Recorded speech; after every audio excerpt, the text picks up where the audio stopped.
na natin yung konting sili. Anghang kaya yung sili? Natikman mo? Yan, oo. Yung pinaksew.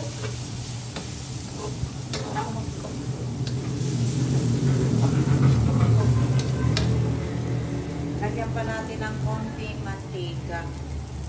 Sa kamatis ha. Tapos lagyan na rin natin to. At ilagay na natin to. Halos sabay-sabay na sila.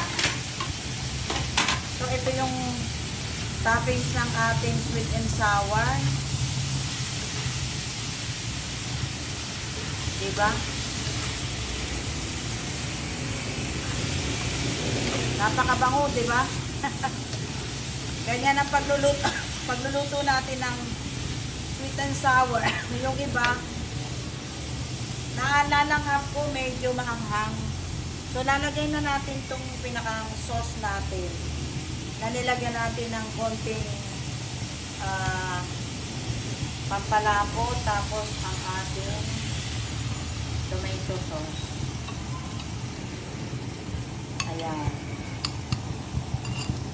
Pagka sobrang lapot, lalagyan natin ng konting tubig. Nakukuluin natin. Isang kulo lang siya. Lagyan natin ng ano, dyan ka lang.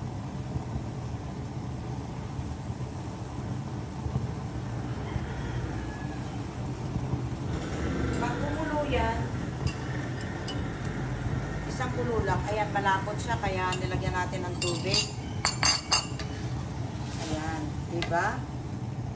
Yan ang toppings ng ating sweet and sour fish.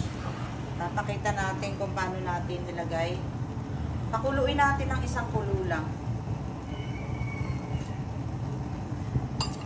Napakasarap. Dahil ito po ay sweet and sour, lalagyan pa natin ng konting brown sugar. Ano to? Cocoa sugar to. Hindi to masyadong matamis.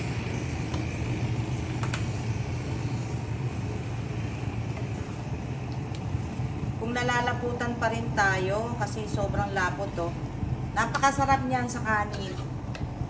Ha? Yan ang ating tanghalian ngayon. At ito ang ating lalagyan.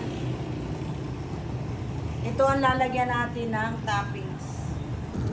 Ayan, kumukulo na ang sauce at atin ang i-turn off ang